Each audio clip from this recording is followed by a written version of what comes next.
Bini Aya tuwang-tuwa at niregaluhan siya ng cute na aso sa isang event. Pero ang mga netizens, naging hati ang reaksyon sa gesture na ito. Mga fanbase ng Bini at ni Aya, nagbigay pahayag sa issue na ito. Ito ang buong storya. Makikita sa video na binigyan ng isang maliit na tuta si Bini Aya sa isang event. Kitang-kita na sobrang natuwa si Bini Aya sa gesture ng fan dahil sobrang cute ng aso na ibinigay sa kanya. Pati na rin ang iba pang Bini members ay hindi mapigilan na manggigil at natuwa din para sa kanya.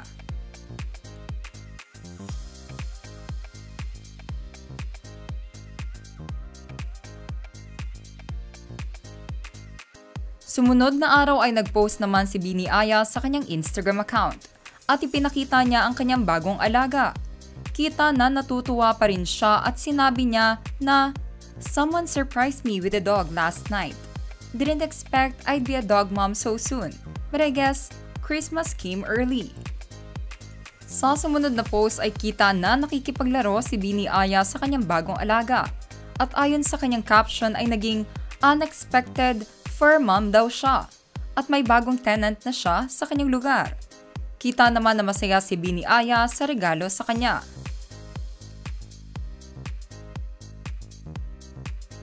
Bagamat nakakatuwa ang gesture ng fan na bigyan ng cute na tuta si Aya, hati naman na naging reaksyon ng Bloom Philippines, ang fanbase ng Bini, at ng mga fans ni Bini Aya patungkol dito.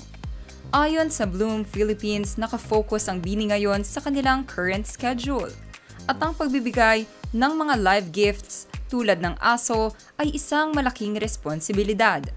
Huwag na daw sana ilagay sa alanganin ang mga Bini members para mapilitan sila na mag-receive ng ganitong regalo, para daw makapag-concentrate na lang sila sa kanilang pagtatrabaho.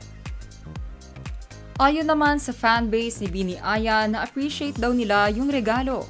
Ngunit malaking responsibilidad daw ito para kay Bini Aya, para alagaan ang isang tuta.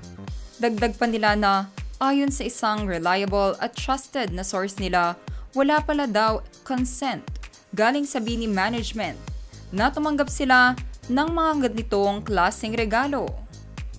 Hindi daw ine-encourage ng fanbase ni Aya na magbigay ng live gifts na walang proper communication at walang consent dahil nga kailangan nito ng commitment at pangangalaga. Sana daw ay hindi na ito maulit. Wala pang statement ang Bini management patungkol sa pagbibigay ng live gifts para sa mga Bini members o kung pinagbabawal ba talaga ang fan na magbigay at nakalusot lang ito. Kayo mga ka-showbiz peeps, anong masasabi nyo sa bagong alaga ni Bini Aya at ang reaksyon ng Blooms sa pagbibigay ng live gifts sa Bini? Just comment below.